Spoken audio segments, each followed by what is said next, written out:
कहाँ गायब हो जाते हैं। यकीन मानिए, महाकुंभ का सच जानकर आप हैरान रह जाएंगे और एक बार फिर आपको अपनी संस्कृति से प्यार हो जाएगा। तो चलिए डिटेल्स में जानते हैं। 6,900 करोड़ का बजट, 40 करोड़ विदेशियों के साथ दुनिया का सबसे बड़ा धार्मिक इवेंट भारत में चल रहा है। यूं तो कुंभ हर 4 साल बाद आता है, लेकिन इस बार कुंभ नहीं महाकुंभ है, जो बेहद खास है क्योंकि ये हमारे और आपकी जिंदगी का पहला और आखिरी महाकुंभ है। क्यों? क्योंकि ये 144 साल बाद आता है। तो सवाल ये है कि इसकी शुरुआत आखिर कैसे हुई थी। महाकुंभ की बात करें तो ये गंगा, यमुना और सरस्वती के संगम पर होता है, जो उत्तर प्रदेश के प्रयागराज में है।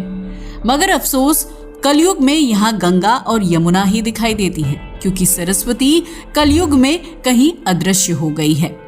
अब सवाल तो ये भी है कि क्या सरस्वती कभी वास्तव में अस्तित्व में थी, या फिर ये केवल एक धार्मिक मान्यता थी, या इसके पीछे छुपा है कोई रहस्य, वो भी जानेंगे। मगर सबसे पहले बात करते हैं कुंभ के इतिहास की।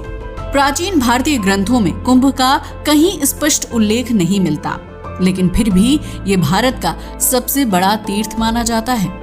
इनफैक्ट 2017 में तो महाकुंभ को यूनेस्को ने tangible cultural heritage of humanity की लिस्ट में भी शामिल किया था, जिससे आप इसके ऐतिहासिक और सांस्कृतिक महत्व को समझ ही सकते हैं। वहीं अगर बात की जाए कुंभ वर्ड की, तो ये एक संस्कृत शब्द है जिसका अर्थ होता है कलश या घड़ा। लेकिन एक घड़ा दुनिया का सबसे बड़ा धार्मिक इवेंट कैसे बन गया, इसे समझने के लिए आपको प्राचीन कथाओं की ओर लौटना होगा, क्योंकि वहां इससे रिलेटेड एक नहीं बल्कि दो कहानी है। दरअसल इसे प्राचीन कथाओं से जोड़ा गया है। ऐसा कहा जाता है कि भगवान विष्णु के वाहन गरुड़ अमृत कलश को ले जा रहे थे, क्योंकि उन्हें अपनी मां को दासत्व से मुक्त करना था। लेकिन इसी दौरान अमृत की कुछ बूंदें भारत के 4 शहरों यानी हरिद्वार, उज्जैन, प्रयागराज और नासिक में गिर गई थी। तभी से इन 4 शहरों में कुंभ मेला लगने लगा। वैसे अगर आप गरुड़ की पूरी कहानी जानना चाहते हैं तो हमें कमेंट कीजिएगा, हम आपके लिए एक अलग वीडियो लेकर आएंगे, क्योंकि ये कहानी बेहद बड़ी है, यहाँ बताना संभव नहीं है। अब आगे बढ़ते हैं और जानते हैं महाकुंभ से जुड़ी दूसरी कहानी को। जी हाँ, इसके अलावा भी एक और कहानी है जो महाकुंभ से जुड़ी हुई है। ऐसा माना जाता है कि समुद्र मंथन के दौरान जब इंद्र का पुत्र जयंत अमृत कलश को ले जा रहा था, तो राक्षस उसका पीछा कर रहे थे। अगर अमृत मंथन की बात करें तो इसको असुर देवताओं ने मिलकर किया था। सब जानते थे कि इससे अमृत निकलेगा जो किसी को भी अमर बना सकता है, मगर इसमें देवताओं ने राक्षसों के साथ धोखा किया था, क्योंकि राक्षसों ने भी बराबर की मेहनत की थी, मगर देवताओं ने अमृत उनके पास तक आने नहीं दिया। इनफैक्ट बृहस्पति जी ने तो पहले ही भगवान इंद्र के पुत्र जयंत को अमृत पकड़ा दिया था, जो उसे लेकर भाग गया था। जयंत इस कलश को लेकर 12 दिन तक घूमता रहा, जो 12 साल के बराबर था। इन्हीं 12 दिनों में 12 जगहों पर अमृत की बूंदें गिरी थी। क्या 12 जगह? तो फिर कुंभ मेला 4 जगह क्यों लगता है? आई नो आपके मन में भी यही ख्याल आ रहा होगा, मगर थोड़ा सा पेशेंस रखिए, वो भी बताएंगे। दरअसल इनमें से 8 जगह देवलोक में थी और 4 पृथ्वीलोक पर थी, यानी हरिद्वार, उज्जैन, प्रयागराज और नासिक। यही वजह है कि यहाँ कुंभ मेला लगता है। अगर प्रयागराज में होने वाले महाकुंभ की बात की जाए तो ये त्रिवेणी यानी 3 पवित्र नदियों के संगम पर लगता है, मगर आज यहाँ केवल गंगा और यमुना नदी दिखाई देती हैं, क्योंकि सरस्वती नदी अदृश्य हो गई है। सरस्वती नदी, जिसे देवताओं की नदी कहा जाता था, वो आखिर अदृश्य क्यों हो गई? इसे जानने के लिए भी आपको इतिहास में जाना होगा। 1 या 2 नहीं बल्कि कई भारतीय ग्रंथों से पता चलता है कि प्राचीन काल में सरस्वती नदी भारत के पश्चिमी भाग में बहती थी, जिसे स्वराष्ट्र या सौराष्ट्र कहा जाता था। यहाँ सरस्वती नदी की पूजा होती थी, लेकिन धीरे धीरे सौराष्ट्र के लोग यवनों के संपर्क में आने लगे और उनका आचार विचार अपनाने लगे, जिसकी वजह से सरस्वती ने दुखी होकर ब्रह्मा जी से मारवाड़ और सौराष्ट्र को छोड़ने की अनुमति मांगी। फिर सरस्वती ने मारवाड़ और सौराष्ट्र को छोड़ दिया और ये प्रयाग में बहने लगी। ऐसा माना जाता है कि सरस्वती के यहाँ से चले जाने के बाद मारवाड़ और सौराष्ट्र भूमि मरुस्थल में बदल गई। आज इस मरुस्थल को राजस्थान कहा जाता है। वैसे राजस्थान से आपको जैसलमेर का वो बोरवेल खुदाई याद आ रही होगी, जहां से अचानक से बहुत तीव्रता से पानी निकलने लगा था, जिसे लोग प्राचीन सरस्वती नदी का प्रवाह मान रहे थे। हाँ, वो एक अलग टॉपिक है, मगर सवाल ये है कि आपको क्या लगता है, क्या ये वास्तव में सरस्वती नदी का प्रवाह हो सकता है? इस पर अपने विचार कमेंट में जरूर बताइएगा। वापस लौटते हैं अपने टॉपिक पर। दरअसल कुछ लोगों का मानना है कि सरस्वती नदी कभी भारत में बहती ही नहीं थी, ये केवल धर्म ग्रंथों में बताई गई एक कहानी है। मगर आप जानकर हैरान रह जाएंगे कि सरस्वती का जिक्र ऋग्वेद में भी मिलता है। जी हाँ, वही ऋग्वेद जिसे सबसे प्राचीन धार्मिक ग्रंथ माना जाता है, उसमें भी सरस्वती का उल्लेख है। इनफैक्ट उसमें सरस्वती को अन्नदा कहा गया है, जिसे समृद्धि और जल की देवी के रूप में पूजा जाता था। ऋग्वेद से ही पता चलता है कि प्राचीन काल में सरस्वती नदी यमुना के पूर्व और सतलुज के पश्चिम में बहती थी। यही नहीं, महाभारत में भी इसका जिक्र किया गया है। महाभारत में इसे वेदवती कहा गया है। यही वो नदी थी जिसके किनारे पर कुरुक्षेत्र जैसा प्राचीन स्थल बसा हुआ था। महाभारत के अकॉर्डिंग बलराम ने द्वारका से मथुरा तक की यात्रा सरस्वती नदी के माध्यम से ही की थी। ये तो कुछ भी नहीं, इसके अलावा भी कई जगहों पर सरस्वती का उल्लेख मिलता है, जिससे पता चलता है कि सरस्वती एक महत्वपूर्ण नदी थी, जो केवल रिलीजियस एंड कल्चरल सिग्निफिकेंस ही नहीं रखती थी, बल्कि ट्रांसपोर्टेशन के लिए भी उपयोगी थी।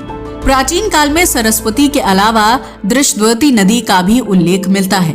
अगर बात की जाए दृष्टवती की, तो ये सरस्वती नदी की सहायक नदी थी, जो हरियाणा से होकर बहा करती थी। ये नदी वैदिक काल में सरस्वती नदी के जल प्रवाह का हिस्सा मानी जाती थी। हालांकि समय के साथ जियोलॉजिकल एंड जियोग्राफिकल चेंजेस के कारण इन नदियों का स्वरूप बदल गया, जिससे इसने भी अपनी दिशा बदल ली। आज इसे यमुना नदी के नाम से जाना जाता है। ये सरस्वती के साथ मिलकर बहती थी। इसी वजह से प्रयागराज में 3 नदियों के संगम को त्रिवेणी संगम कहा जाता है, जिसकी वजह से महर्षि वेदव्यास ने इसे तीर्थराज प्रयाग का नाम दिया, जो गंगा, यमुना और सरस्वती के संगम का पवित्र स्थल है। अब सवाल ये है कि जिन धर्म ग्रंथों में कुंभ का अर्थ केवल कलश है, वो कैसे दुनिया का सबसे बड़ा तीर्थ और संस्कृति का अमर प्रतीक बन गया? इसके लिए भी आपको पीछे लौटना होगा। जैसा कि हमने अभी आपको बताया कि कुंभ मेले का किसी भी धार्मिक ग्रंथ में उल्लेख नहीं मिलता। इनफैक्ट ऐतिहासिक किताबों में तो इसे माघ मेला या प्रयाग स्नान के नाम से जाना जाता है। इसके इतना खास बनने की कहानी बेहद इंटरेस्टिंग एंड मिस्टीरियस है। मगर उससे पहले बात करते हैं नदियों में स्नान की, क्योंकि कुंभ मेले में भी शाही स्नान का विशेष महत्व है। ऐसा इसलिए क्योंकि नदियों में स्नान हिंदू मान्यताओं का अहम हिस्सा है, क्योंकि नदियों में स्नान का वर्णन ऋग्वेद में भी मिलता है। इनफैक्ट बौद्ध ग्रंथ और महाभारत में भी इसका उल्लेख मिलता है। वहीं अगर बात की जाए कुंभ मेले की, तो इसका सबसे पहले जिक्र मिलता है एक चीनी यात्री के द्वारा। दरअसल सम्राट हर्षवर्धन के टाइम पर भारत आने वाली चीनी यात्री वेन सांग ने बताया था कि 644 ईस्वी में सम्राट हर्षवर्धन ने माघ मास के अर्ध कुंभ के अवसर पर प्रयागराज में पंचवर्षीय धर्म महासभा में भाग लिया था और अपना सब कुछ दान कर दिया था। इसे भी कुंभ की शुरुआत माना जाता है। मगर कुछ विद्वानों का मानना है कि 9वीं सदी में आदि गुरु शंकराचार्य ने हिंदू संस्कृति को सुधारने और लोक कल्याण की दृष्टि से कुंभ मेले की परंपरा को शुरू किया था, और तब से लेकर ये भारतीय संस्कृति का अद्भुत संगम बना हुआ है। इसके अलावा 16वीं शताब्दी में गोस्वामी तुलसीदास ने भी प्रयागराज में लगने वाले वार्षिक मेले का उल्लेख किया था, जिससे कुंभ मेले की प्राचीनता और ऐतिहासिक महत्व का पता चलता है। साथ ही वायु पुराण और नारद पुराण में भी सरस्वती नदी के तट पर स्थित कुंभ और श्री कुंभ तीर्थ का वर्णन मिलता है। ये तो हुई धार्मिक बातें। अब सवाल ये है कि आधुनिक इतिहास इस पर क्या कहता है? क्या आधुनिक इतिहास इस पर मौन है या इसका जिक्र मिलता है? इतिहासकार यदुनाथ सरकार ने लिखा है कि 1234 ईस्वी में नागा साधुओं ने एक निर्णायक विजय प्राप्त की थी। इसे कुंभ के अवसर का आधार माना जाता है। इसके अलावा 17वीं शताब्दी में लिखी गई फारसी धार्मिक किताब दबिस्तान-ए मजाहिब में भी लिखा गया है कि 1640 ईस्वी में कुंभ के दौरान एक भीषण युद्ध हुआ था। साथ ही 16वीं शताब्दी के उत्तरार्ध में तबकाते अकबरी नाम की किताब में बताया गया है कि प्रयागराज संगम पर तबकाते अकबरी में तो ये भी लिखा गया था कि देश के सभी हिस्सों से हिंदुओं के विभिन्न वर्ग स्नान करने के लिए यहाँ आते हैं और उनकी संख्या इतनी ज्यादा होती है कि जंगल और मैदान भी उनके लिए कम पड़ जाते हैं। इन सब से पता चलता है कि कुंभ मेला कोई नया नहीं है, बल्कि सदियों से आस्था, इतिहास और भारतीय संस्कृति का एक इंटीग्रल पार्ट बना हुआ है। जैसा कि हमने अभी बताया कि 4 जगह पर कुंभ लगता है, मगर नासिक और उज्जैन में होने वाले कुंभ मेलों को सिंहस्थ कुंभ मेला कहा जाता है। क्यों? क्योंकि इन दोनों जगहों पर सिंह राशि में बृहस्पति के प्रवेश पर कुंभ मेला लगता है, इसलिए इन्हें सिंहस्थ कुंभ कहा जाता है। हमें पता है, अब आप सोच रहे होंगे कि नदी स्नान यानी कुंभ पर्व का स्वरूप इतना बड़ा त्योहार कैसे बन गया। वेल, इसके बारे में भी कुछ भी क्लियर नहीं कहा जा सकता, मगर अवधि वो दौर था जब मेलों का चलन लगातार बढ़ रहा था, तभी से ये मेला फेमस हो गया।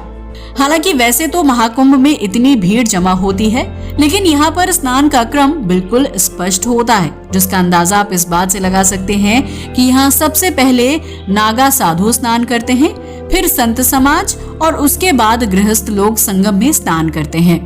हमें पता है, अब आप सोच रहे होंगे कि आखिर नागा साधु ही कुंभ में पहले स्नान क्यों करते हैं। वेल, वो भी इंटरेस्टिंग कहानी है, मगर उससे पहले बात करते हैं नागा साधुओं की।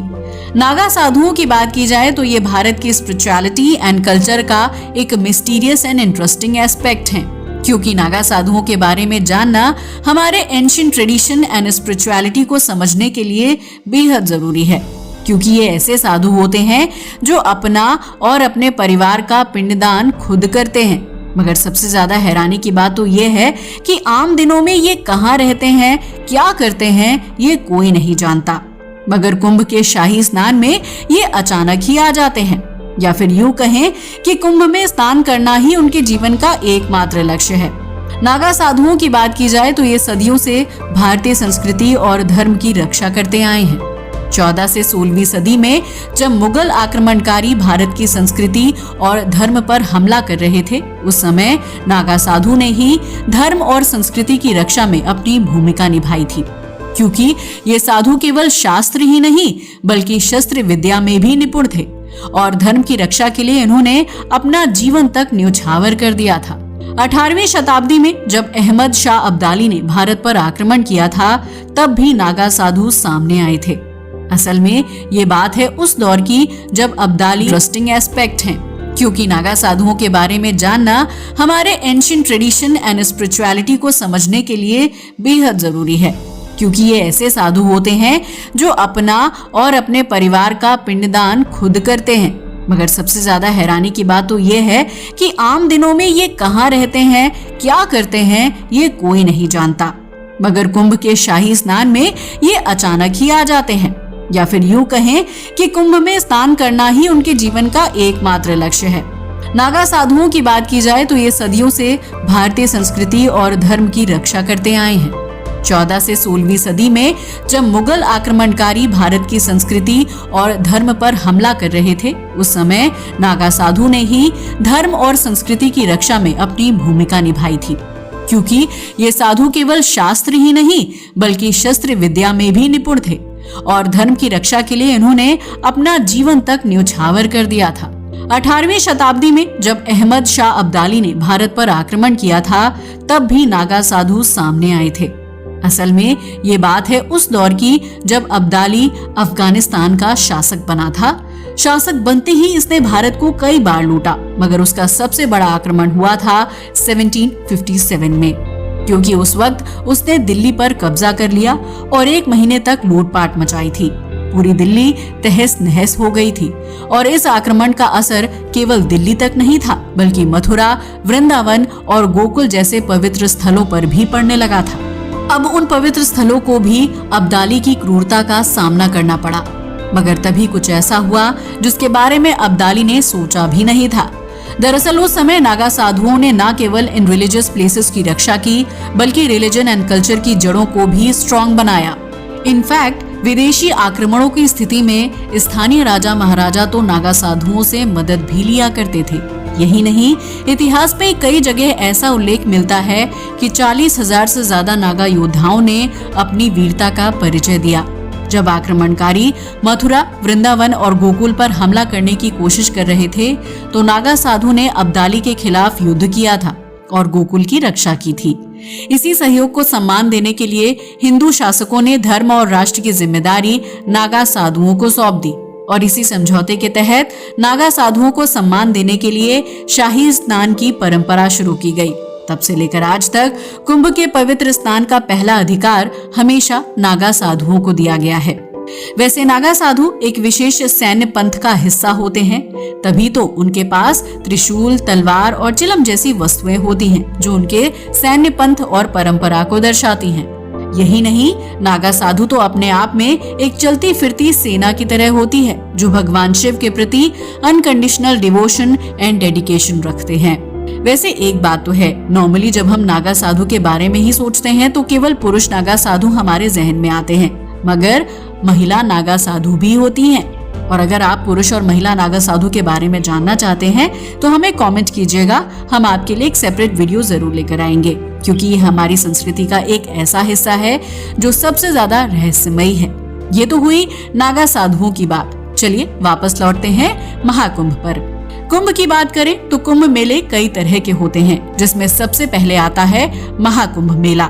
ये सारे कुंभ मेलों में सबसे श्रेष्ठ है।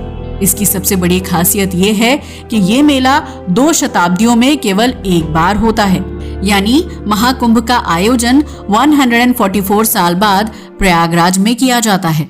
दरअसल इस मेले का आयोजन तभी होता है जब प्रयाग की महान धरती पर 12 पूर्ण कुंभ हो जाते हैं, तब प्रयागराज के तट पर महाकुंभ मेला होता है।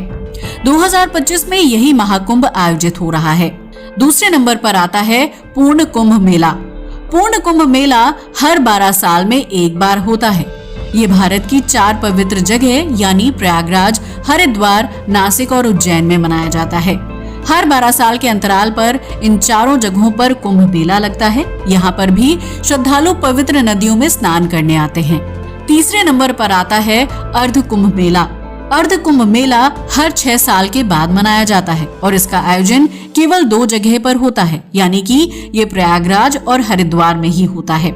इसे अर्ध यानी आधे कुंभ मेले के आयोजन के रूप में देखा जाता है। और आखिरी होता है कुंभ मेला। कुंभ मेला हर 4 साल बाद भारत के 4 प्रमुख शहर हरिद्वार, नासिक, उज्जैन और प्रयागराज में लगता है। प्रयागराज में संगम में स्नान का विशेष महत्व होता है और जैसा कि हमने अभी बताया कि 2025 में प्रयागराज में चल रहे महाकुंभ मेले के लिए उत्तर प्रदेश सरकार ने लगभग 6,900 करोड़ का बजट डिटरमाइन किया है। इन पैसों का इस्तेमाल 549 प्रोजेक्ट्स के लिए किया जा रहा है, जिनमें roads, sanitation, water purification and infrastructure का विकास शामिल है। इसके अलावा केंद्र सरकार ने 2,100 करोड़ का योगदान भी दिया है। मेला 56 दिन तक चलेगा और करीब 40 करोड़ तीर्थ यात्री यहाँ आए हैं।